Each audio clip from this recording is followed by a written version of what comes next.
ನಮ್ಮ ಚಿತ್ರದುರ್ಗ ವಿಶೇಷ ಕಾರ್ಯಕ್ರಮದ 2ನೇ ಸಂಚಿಕೆಗೆ ಸ್ವಾಗತ. ಮೊದಲನೇ ಸಂಚಿಕೆಯಲ್ಲಿ ಚಿತ್ರದುರ್ಗದಲ್ಲಿ ಶಿಲಾಯುಗದ ಕಾಲಮಾನ ಹೇಗಿತ್ತು ಹಾಗೂ ಚಿತ್ರದುರ್ಗ ಜಿಲ್ಲೆಯ ಭೂ ಇತಿಹಾಸದ ಪರಂಪರೆ ತಿಳಿದುಕೊಂಡಿದ್ದೇವೆ.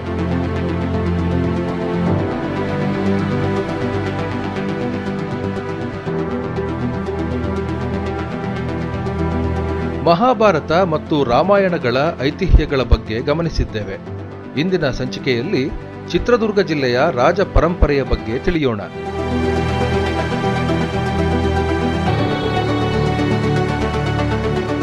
ಚಿತ್ರದುರ್ಗದ ರಾಜ ಪರಂಪರೆ ಕ್ರಿಸ್ತಪೂರ್ವದಿಂದ ಹಿಡಿದು ಕ್ರಿಸ್ತಶಕದವರೆಗೂ ವಿಜೃಂಭಣೆಯಿಂದ ಬೆಳೆದು ಬಂದಿದೆ. ಇದಕ್ಕೆ ಸಾಕ್ಷಿಯಾಗಿ ಚಿತ್ರದುರ್ಗದ ಐತಿಹಾಸಿಕ ಪುಟಗಳಲ್ಲಿ ಅನೇಕ ರಾಜ ಮನೆತನಗಳ ಆಳ್ವಿಕೆ ಕಂಡುಬರುತ್ತದೆ. ನಮ್ಮ ಚಿತ್ರದುರ್ಗದಲ್ಲಿ ನೋಡಬಹುದಾದ 7 ಸುತ್ತಿನ ಕೋಟೆ, ಜಲಾಶಯಗಳು, ದೇವಾಲಯಗಳು, ಮಂದಿರಗಳು ರಾಜ ಮನೆತನಗಳ ಆಳ್ವಿಕೆಗೆ ಬೃಹತ್ ಆಧಾರಗಳಾಗಿ ನಿಂತಿವೆ.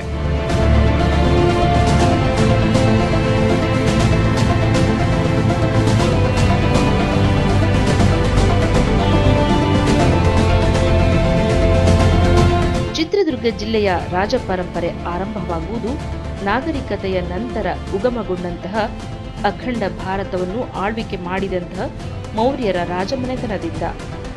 ಚಂದ್ರಗುಪ್ತ ಮೌರ್ಯನು ಚಾಣಕ್ಯನನ್ನು ಪ್ರಧಾನಮಂತ್ರಿಯಾಗಿ ಮಾಡಿಕೊಂಡು ಪಾಟಲಿಪುತ್ರವನ್ನು ರಾಜಧಾನಿಯನ್ನಾಗಿ ಮಾಡಿಕೊಂಡು ಮೌರ್ಯರ ಸಂಸ್ಥಾನವನ್ನು ಕಟ್ಟಿ ಆಳ್ವಿಕೆ ಮಾಡಿದನು. ಆತನ ನಂತರ ಬಂದಂತಹ ಅಶೋಕ ಚಕ್ರವರ್ತಿಯು ಚಿತ್ರದುರ್ಗವನ್ನು ಮೌರ್ಯರ ಆಳ್ವಿಕೆಗೆ ಒಳಪಡಿಸಿಕೊಂಡಿದ್ದನು.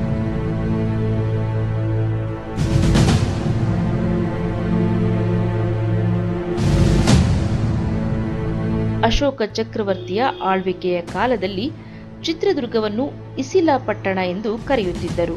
ಚಿತ್ರದುರ್ಗ ಜಿಲ್ಲೆಯು ಮೌರ್ಯರ ಆಡಳಿತ ಕೇಂದ್ರಗಳಲ್ಲಿ ಒಂದಾಗಿತ್ತು ಮತ್ತು ಬಹಳ ಸಮೃದ್ಧವಾಗಿತ್ತು. ಇವರ ಕಾಲದಲ್ಲಿ ಬೌದ್ಧ ಧರ್ಮವು ಚಿತ್ರದುರ್ಗ ಜಿಲ್ಲೆಯವರೆಗೂ ಹರಡಿತು ಎಂಬುದಾಗಿ ಅನೇಕ ಸಂಶೋಧಕರು ಹೇಳಿದ್ದಾರೆ.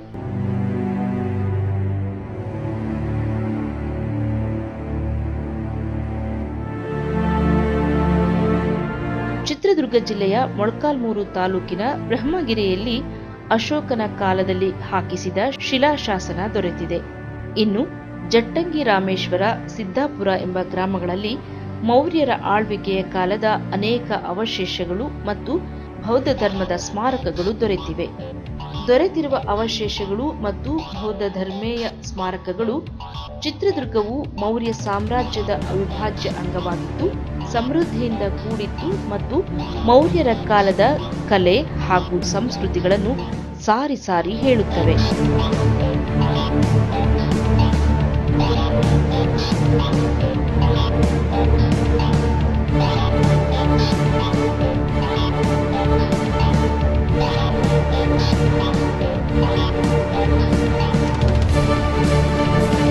ಭಾರತದ ಮೊಟ್ಟ ಮೊದಲ ಪ್ರಾಚೀನವಾದ ಸಾಮ್ರಾಜ್ಯ ಎಂದರೆ ಅದು ಮೌರ್ಯ ಸಾಮ್ರಾಜ್ಯ. ಕ್ರಿಸ್ತಪೂರ್ವ 4ನೇ ಶತಮಾನದಿಂದ ಕ್ರಿಸ್ತಪೂರ್ವ 2ನೇ ಶತಮಾನದವರೆಗೆ ಅಖಂಡ ಭಾರತವನ್ನು ಏಕಚಕ್ರಾಧಿಪತ್ಯಕ್ಕೆ ಒಳಗು ಮಾಡಿಕೊಂಡಂತಹ ಮೌರ್ಯರ ಇತಿಹಾಸ ದಾಖಲೆಗಳ ಮೂಲಕ ಜನಜನಿತವಾಗಿರ್ತಕ್ಕಂಥದ್ದನ್ನು ನಾವು ಗುರುತಿಸಬಹುದಾಗಿದೆ. ನಮ್ಮ ಜಿಲ್ಲೆಯ ಮೊಳಕಾಲ್ಮೂರು ತಾಲೂಕಿನ ಬ್ರಹ್ಮಗಿರಿ, ಜಟಿಂಗರಾಮೇಶ್ವರ, ಅಶೋಕ ಸಿದ್ದಾಪುರ ಗ್ರಾಮಗಳಲ್ಲಿ ಕಂಡು ಬಂದಿರುವಂತಹ ಅಶೋಕನ ಸುಮಾರು 3 ಶಿಲಾಶಾಸನಗಳು ದಕ್ಷಿಣ ಭಾರತದ ಆಡಳಿತಾತ್ಮಕವಾದಂತಹ ಮತ್ತು ಧಾರ್ಮಿಕ ವಿಚಾರಗಳಿಗೆ ಸಂಬಂಧಪಟ್ಟಂತಹ ಮಹತ್ವದ ಸಂಗತಿಗಳ ಮೇಲೆ ಬೆಳಕನ್ನ ಚೆಲ್ಲುತ್ತವೆ. ಇಸಿಲಾ ಕನ್ನಡದ ಮೊಟ್ಟ ಮೊದಲ ಪದ. ಇಸಿಲಾ ಅನ್ನುವಂಥದ್ದು ಏಯಿಲ್ ಅಂತಕ್ಕಂತಹ ಪದದಿಂದ ಬಂದಿದೆ. ಏಯಿಲ್ ಎಂದರೆ ಕೋಟೆ ಎಂಬ ಅರ್ಥವನ್ನು ಕೊಡುತ್ತೆ. ಆದ್ದರಿಂದ ಬ್ರಹ್ಮಗಿರಿಯಲ್ಲಿ ಕೋಟೆಯ ಅವಶೇಷಗಳಿವೆ, ಬ್ರಹ್ಮಗಿರಿಯೇ ಇಸಿಲಾ ಎಂಬ ವಿಚಾರವನ್ನ ಇತಿಹಾಸಕಾರರು ತಮ್ಮ ಅಭಿಪ್ರಾಯವನ್ನ ಮಂಡಿಸ್ತಾರೆ. ಮಾರ್ಟಿಮರ್ ವೀಲರ್ ಮತ್ತೆ MH ಕೃಷ್ಣಾರ್ ಅವರು ಮಾಡಿರ್ತಕ್ಕಂತಹ ಬ್ರಹ್ಮಗಿರಿ ಉತ್ಖನನದಲ್ಲಿ ಮೌರ್ಯರಿಗೆ ಸಂಬಂಧಪಟ್ಟಂತಹ ಅನೇಕ ಅವಶೇಷಗಳನ್ನ ಪತ್ತೆ ಹಚ್ಚಿದ್ದಾರೆ. ಒಂದು ಚೈತ್ಯಾಲಯ ಬೆಳಕಿಗೆ ಬಂದಿದೆ. ಇದು ಬೌದ್ಧ ಧರ್ಮದ ಒಂದು ಕೇಂದ್ರವಾಗಿತ್ತು ಅನ್ನುವುದನ್ನು ಕೂಡ ಅವರು ಪ್ರಮಾಣೀಕರಿಸಿದ್ದಾರೆ. ಚಿತ್ರದುರ್ಗ ಜಿಲ್ಲೆ ಆಡಳಿತಾತ್ಮಕವಾಗಿ, ರಾಜಕೀಯವಾಗಿ, ಧಾರ್ಮಿಕವಾಗಿ, ಶೈಕ್ಷಣಿಕವಾಗಿ ಒಂದು ಕೇಂದ್ರವಾಗಿತ್ತು ಎಂಬುದನ್ನ ಇತಿಹಾಸಕಾರರು ಸಾಬೀತು ಮಾಡ್ತಾರೆ. ಮೌರ್ಯರ ನಂತರ ಚಿತ್ರದುರ್ಗವನ್ನು ಆಳ್ವಿಕೆ ಮಾಡಿದಂತಹ ಹಾಗೂ ಚಿತ್ರದುರ್ಗ ಖನಿಜ ಸಂಪತ್ತನ್ನು ಉಪಯೋಗಕ್ಕೆ ತಂದಂತಹ ರಾಜಮನೆತನವೆಂದರೆ ದಕ್ಷಿಣ ಭಾರತದಲ್ಲಿಯೇ ಬಹುದೊಡ್ಡ ರಾಜಮನೆತನಗಳಲ್ಲೊಂದು ಎಂದು ಗುರುತಿಸಿರುವ ಕುಂತಳ ಸ್ವಾಮಿಗಳೆಂದು ಶಾತಕರ್ಣಿಗಳೆಂದೆಲ್ಲ ಕರೆಸಿಕೊಳ್ಳುವ ಶಾತವಾಹನ ರಾಜಮನೆತನದವರು.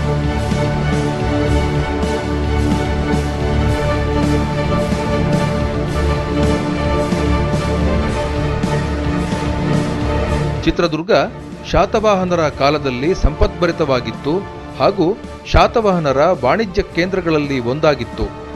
ಶಾತವಾಹನರು ಚಿತ್ರದುರ್ಗದ ಇಂಗಳದಾಳು ಗ್ರಾಮದಲ್ಲಿರುವ ಗಣಿಯನ್ನು ಅಭಿವೃದ್ಧಿಪಡಿಸಿದರು ಎಂಬುದು ಸಂಶೋಧಕರ ವಾದವಾಗಿದೆ. ಇದಕ್ಕೆ ಸಾಕ್ಷಿ ಎಂಬಂತೆ ಚಿತ್ರದುರ್ಗದ ಚಂದ್ರವಳ್ಳಿ ಪ್ರದೇಶದ ಕಣಿವೆ ಭಾಗದಲ್ಲಿ ಬೃಹತ್ ಪ್ರಮಾಣದಲ್ಲಿ ದೊರೆತಿರುವ ಶಾತವಾಹನರ ನಾಣ್ಯಗಳು. ಈ ನಾಣ್ಯಗಳ ಮೇಲೆ ಅನೇಕ ಶಾತವಾಹನ ರಾಜರುಗಳ ಹೆಸರುಗಳನ್ನು ಮುದ್ರಿಸಲಾಗಿದೆ. ಶಾತವಾಹನರ ಕಾಲದಲ್ಲಿ ಬ್ರಾಹ್ಮಿ ಲಿಪಿ ಚಾಲ್ತಿಯಲ್ಲಿತ್ತು ಎಂದು ತಿಳಿದುಬರುತ್ತದೆ.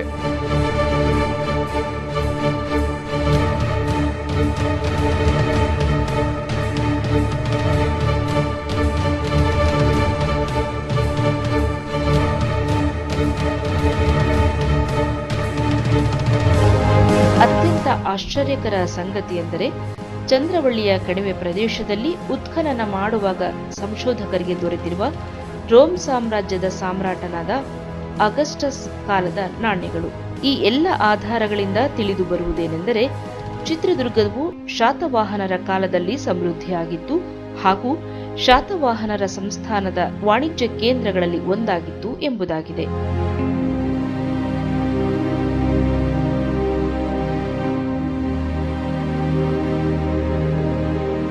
ಸಂಶೋಧಕರಿಗೆ ದೊರೆತಿರುವ ರೋಮ್ ಸಾಮ್ರಾಜ್ಯದ ನಾಣ್ಯಗಳನ್ನು ಆಧರಿಸಿ ಚಿತ್ರದುರ್ಗ ಜಿಲ್ಲೆಗೂ ರೋಮ್ ಸಾಮ್ರಾಜ್ಯಕ್ಕೂ ವ್ಯಾಪಾರ ವಹಿವಾಟುಗಳು ಇದ್ದಿರಬಹುದು ಎಂದು ಶಂಕಿಸಿದ್ದಾರೆ.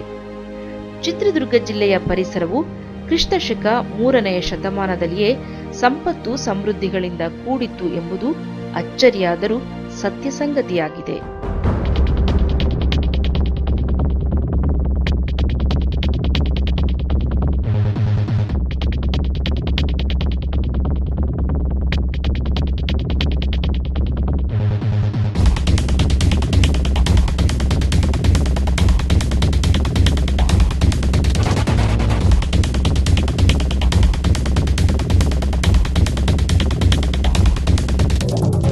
ಕನ್ನಡದ ಮೊದಲ ಸಾಮ್ರಾಜ್ಯ, ಕನ್ನಡದ ಮೊಟ್ಟಮೊದಲ ರಾಜಮನೆತನ ಎಂಬ ಹೆಗ್ಗಳಿಕೆಗೆ ಅರ್ಹವಾಗಿರುವ ಕದಂಬ ರಾಜಮನೆತನದ ಆಳ್ವಿಕೆಗೆ ಚಿತ್ರದುರ್ಗ ಜಿಲ್ಲೆ ಕ್ರಿಸ್ತಶಕ 6ನೇ ಶತಮಾನದವರೆಗೂ ಒಳಪಟ್ಟಿತ್ತು.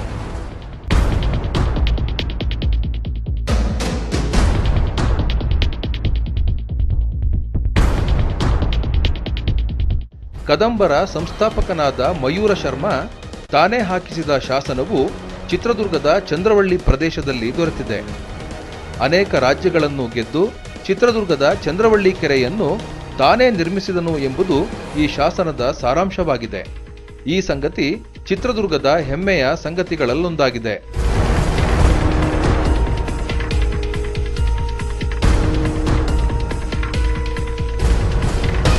ಒಟ್ಟಿನಲ್ಲಿ ಹೇಳುವುದಾದರೆ ಚಿತ್ರದುರ್ಗ ಜಿಲ್ಲೆಯ ಪರಿಸರ ಅನೇಕ ಅಭಿವೃದ್ಧಿ ಹೊಂದಿದ ಪಟ್ಟಣಗಳಂತೆ ಜನರಿಗೆ ವಾಸಸ್ಥಾನವಾಗಿತ್ತು ಹಾಗೂ ಕದಂಬರ ಆಳ್ವಿಕೆಗೂ ಒಳಪಟ್ಟಿತ್ತು ಎಂಬುದು ನೈಜ ಸಂಗತಿಯಾಗಿದೆ.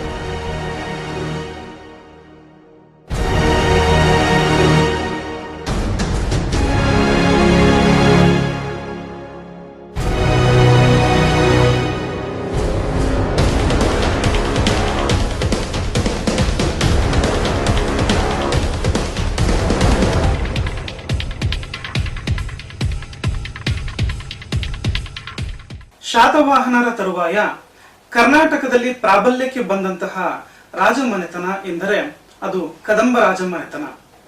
ನೈಷ್ಠಿಕ ಬ್ರಾಹ್ಮಣ ಪರಂಪರೆಯಿಂದ ಬಂದಂತಹ ಮಯೂರ ಶರ್ಮನಿಂದ ಕದಂಬ ವಂಶ ಸ್ಥಾಪನೆ ಆಯಿತು ಎಂಬುದಾಗಿ ನಾವು ನೋಡಬಹುದಾಗಿದೆ.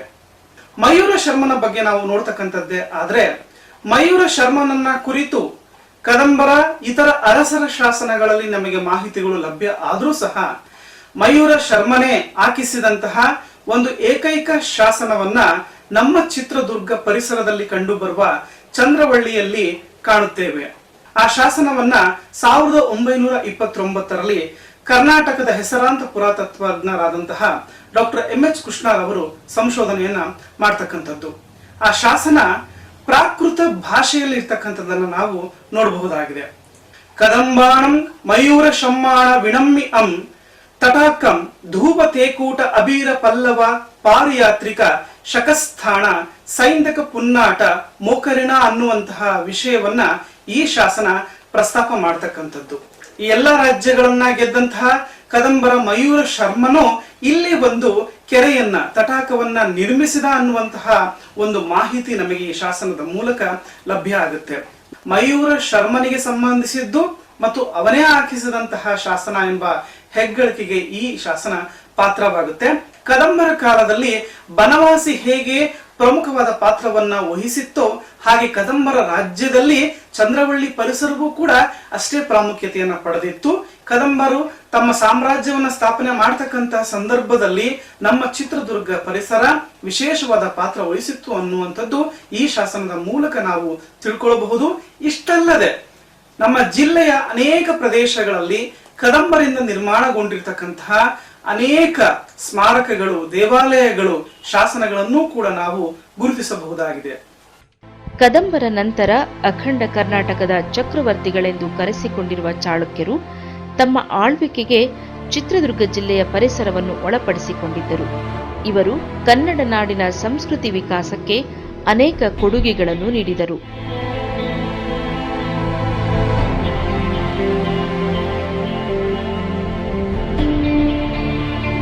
ಚಿತ್ರದುರ್ಗವನ್ನು ಚಾಳುಕ್ಯರ ಕಾಲದಲ್ಲಿ ನೊಳಂಬವಾಡಿ 32,000 ಎಂದು ಕರೆಯುತ್ತಿದ್ದರು ಎಂಬುದು ದೊರೆತಿರುವ ಶಾಸನಗಳಿಂದ ತಿಳಿದುಬರುತ್ತದೆ. ಚಿತ್ರದುರ್ಗ ಜಿಲ್ಲೆಗಾಗಿ ಚಾಳುಕ್ಯರು ಮತ್ತು ಪಲ್ಲವರ ನಡುವೆ ಅನೇಕ ಯುದ್ಧಗಳು ನಡೆಯುತ್ತಿದ್ದವು. ಇದರಿಂದಾಗಿ ಚಿತ್ರದುರ್ಗ ಜಿಲ್ಲೆಯು ಅಶಾಂತಿಯಿಂದ ಕೂಡಿದ್ದಿರಬಹುದು ಎನ್ನಲಾಗಿದೆ.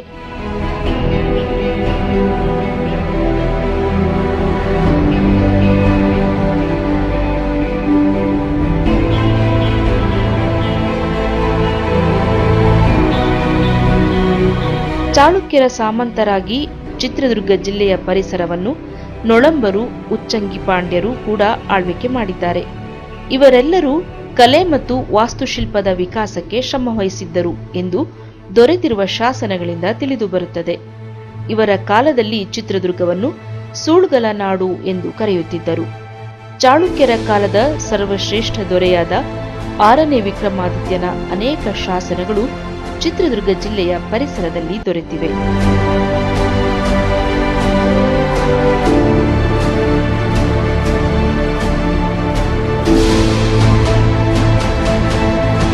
ಚಂದ್ರವಳ್ಳಿ ಪ್ರದೇಶದಲ್ಲಿ ಕಾಣಸಿಗುವ ಅಂಕಲಿ ಗುಹಾಲಯವನ್ನು ವಿದ್ಯಾಕೇಂದ್ರವನ್ನಾಗಿ ಮಾಡಿ ವಿದ್ಯಾಸೇವೆಯನ್ನು ನೀಡಿದ್ದರು ಚಾಳುಕ್ಯರು.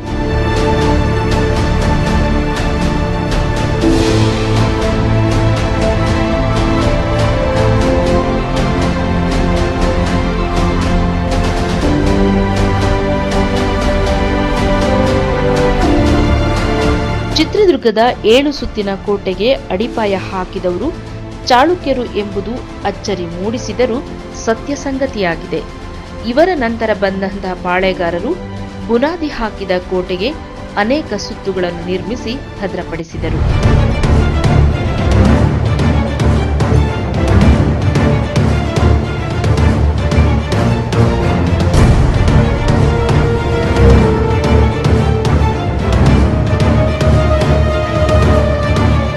ಕಲ್ಯಾಣ ಚಾಲುಕ್ಯರಿಗೆ ಸಂಬಂಧಪಟ್ಟಂತಹ ಒಂದು ವಿಶೇಷವಾದ ಮತ್ತೊಂದು ಮಾಹಿತಿ ಅಂತ ಹೇಳಿದ್ರೆ, ಚಿತ್ರದುರ್ಗ ಎಂದರೆ ಕೋಟೆ ಎಂಬ ಒಂದು ಅಂಶವನ್ನು ನಾವು ಗುರುತಿಸ್ತೀವಿ. ಇಂತಹ ಕೋಟೆಯ ಪ್ರಾಚೀನತೆಯನ್ನ ಕುರಿತು ಮೊಟ್ಟ ಮೊದಲ ಬಾರಿಗೆ ಮಾಹಿತಿ ಕೊಡುವಂತಹ ಒಂದು ಶಾಸನ ಚಾಲುಕ್ಯರಿಗೆ ಸಂಬಂಧಪಟ್ಟಂತೆ ಗುರುತಿಸ್ತೇವೆ. ನಮ್ಮ ಚಿತ್ರದುರ್ಗದ ಕೋಟೆಯ ರಚನೆಯನ್ನ 1072ರ ಒಂದು ಶಾಸನ, ಚಾಲುಕ್ಯರ ಶಾಸನ ನಮಗೆ ಮಾಹಿತಿಯನ್ನ ಕೊಡುತ್ತೆ. ಹೀಗೆ ಚಿತ್ರದುರ್ಗ ಜಿಲ್ಲೆಯ ಇತಿಹಾಸ ಮತ್ತೆ ಸಂಸ್ಕೃತಿಯ ಮೇಲೆ ಬಾದಾಮಿ ಮತ್ತೆ ಕಲ್ಯಾಣ ಚಾಲುಕ್ಯರ ಪ್ರಭಾವ ಹೆಚ್ಚಾಗಿತ್ತು ಎಂಬುದನ್ನ ಆಧಾರಗಳ ಮೂಲಕ ನಾವು ಕಾಣಬಹುದಾಗಿದೆ. ಕ್ರಿಸ್ತಶಕ 11ರಿಂದ 14ನೇ ಶತಮಾನದವರೆಗೂ ಚಿತ್ರದುರ್ಗ ಪರಿಸರವನ್ನ ಆಳ್ವಿಕೆ ಮಾಡಿದವರು ಹೊಯ್ಸಳರು.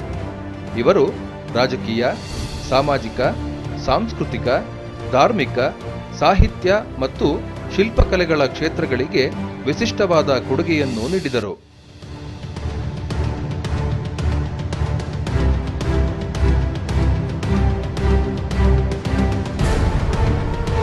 ಹೊಯ್ಸಳರ ಕಾಲದಲ್ಲಿ ಚಿತ್ರದುರ್ಗವನ್ನ ಬೆಮ್ಮತ್ತೂರು ಎಂಬ ಹೆಸರಿನಿಂದ ಕರೆಯಲಾಗುತ್ತಿತ್ತು. ಇವರ ಕಾಲದ ಕಲೆ ಮತ್ತು ವಾಸ್ತುಶಿಲ್ಪಕ್ಕೆ ಉದಾಹರಣೆಯಾಗಿ ಅನೇಕ ದೇವಾಲಯಗಳನ್ನು ನೋಡಬಹುದಾಗಿದೆ.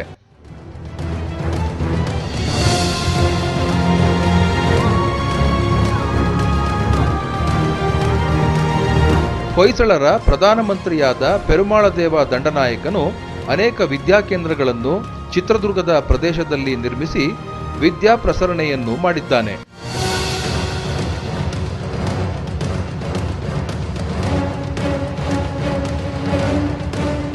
ಚಿತ್ರದುರ್ಗದ ಹಿರಿಯೂರು ಮತ್ತು ಚಳ್ಳಕೆರೆಯ ಭಾಗದಲ್ಲಿ ತಯಾರಾಗುತ್ತಿದ್ದ ಶಾಲುಗಳು ಅಂದವಾಗಿ ಇರುತ್ತಿದ್ದವು ಎಂದು ಪ್ರಸಿದ್ಧಿಯನ್ನು ಪಡೆದಿದ್ದವು. ಹೀಗೆ ಹೊಯ್ಸಳರು ಕೂಡ ಚಿತ್ರದುರ್ಗದ ಪರಂಪರೆಗೆ ಅನೇಕ ಕೊಡುಗೆಗಳನ್ನು ನೀಡಿದ್ದಾರೆ.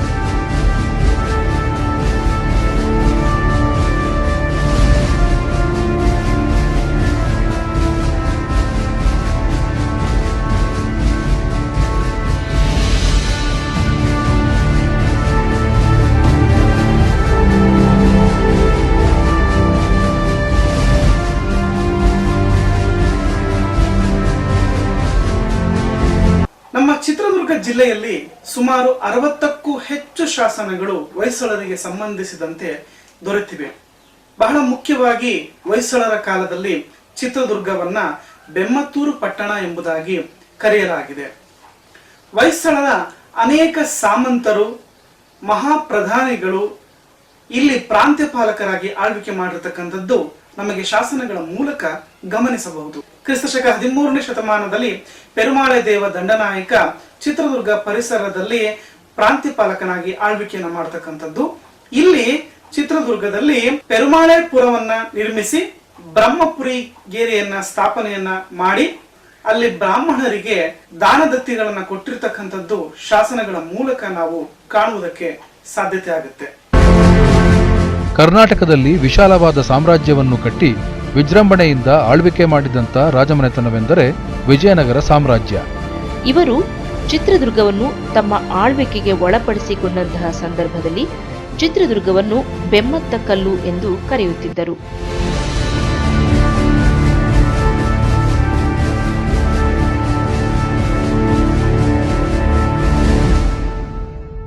ವಿಜಯನಗರ ಸಾಮ್ರಾಜ್ಯದ ಕಾಲದಲ್ಲಿ ಆಡಳಿತದ ದೃಷ್ಟಿಕೋನದಿಂದ ಅನೇಕ ಭಾಗಗಳನ್ನಾಗಿ ವಿಂಗಡಿಸಿ ನಾಯಕರುಗಳನ್ನು ನೇಮಿಸಿದ್ದರು.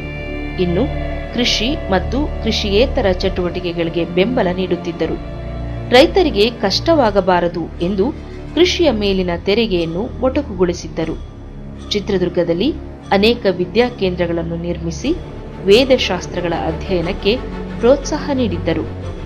ಚಿತ್ರದುರ್ಗದ ಇಂದಿನ ಮಲ್ಲಾಪುರ ಕೆರೆಯು ವಿಜಯನಗರ ಅರಸರ ಆಳ್ವಿಕೆಯ ಕಾಲದಲ್ಲಿ ನಿರ್ಮಿತಗೊಂಡಂತಹ ಅನೇಕ ಅಭಿವೃದ್ಧಿ ಕಾರ್ಯಗಳಲ್ಲಿ ಒಂದಾಗಿದೆ.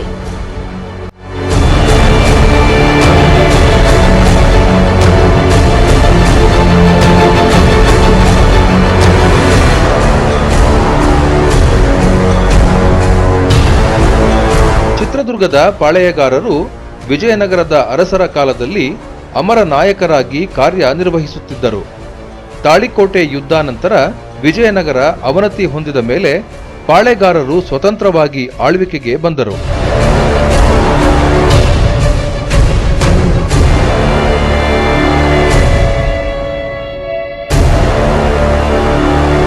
ಚಿತ್ರದುರ್ಗದ ರಾಜಪರಂಪರೆಗೆ, ಕಲೆ ಮತ್ತು ವಾಸ್ತುಶಿಲ್ಪಕ್ಕೆ, ಸಾಹಿತ್ಯ, ವಾಣಿಜ್ಯ ಕ್ಷೇತ್ರಕ್ಕೆ ಉತ್ತರ ಭಾರತದ ಹಾಗೂ ದಕ್ಷಿಣ ಭಾರತದ ಅನೇಕ ರಾಜಮನೆತನಗಳು ಕೊಡುಗೆಗಳನ್ನು ನೀಡಿ ಚಿತ್ರದುರ್ಗವನ್ನು ಸಮೃದ್ಧಿಯನ್ನಾಗಿಸಿದವು ಎಂಬುದು ಚಿತ್ರದುರ್ಗದ ಜನ ಹೆಮ್ಮೆ ಪಡುವ ಸಂಗತಿಯಾಗಿದೆ. ಮಧ್ಯಕಾಲದಲ್ಲಿ ದಕ್ಷಿಣ ಭಾರತದ ಬಹುಭಾಗವನ್ನ ಆಳ್ವಿಕೆ ಮಾಡಿದಂತಹ ಸಾಮ್ರಾಜ್ಯ ಅದು ವಿಜಯನಗರ ಸಾಮ್ರಾಜ್ಯ.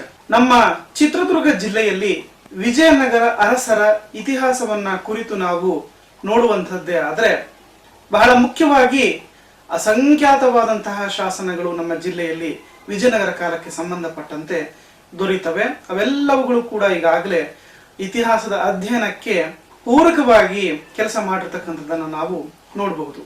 ವಿಜಯನಗರದ ದೊರೆ 1ನೇ ಬುಕ್ಕರಾಯನ ಪ್ರತಿನಿಧಿಯಾಗಿ ಅಥವಾ ಮಹಾಮಂಡಲೇಶ್ವರನಾಗಿ ಮಲ್ಲಿನಾಥ ಒಡೆಯ ಎಂಬುವನು ನಮ್ಮ ಚಿತ್ರದುರ್ಗ ಪ್ರಾಂತ್ಯವನ್ನ ಆಳ್ವಿಕೆ ಮಾಡ್ತಾನೆ.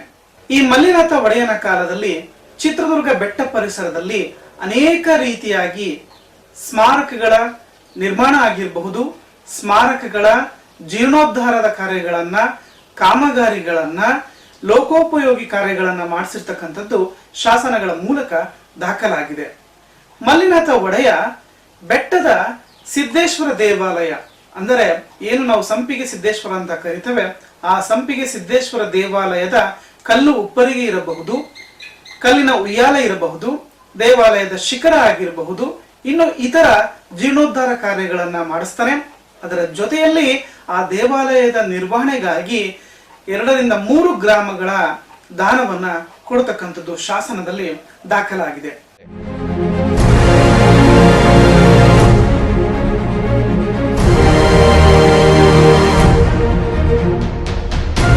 ಮುಂದಿನ ಸಂಚಿಕೆಯಲ್ಲಿ ಚಿತ್ರದುರ್ಗದಲ್ಲಿ ವಿಜಯನಗರದ ನಂತರ ಉಂಟಾದ ಬೆಳವಣಿಗೆಗಳು ಹಾಗೂ ಚಿತ್ರದುರ್ಗದ ಪಾಳೆಗಾರರ ಆಳ್ವಿಕೆಯ ಬಗ್ಗೆ ತಿಳಿಯೋಣ. ನಮಸ್ಕಾರ.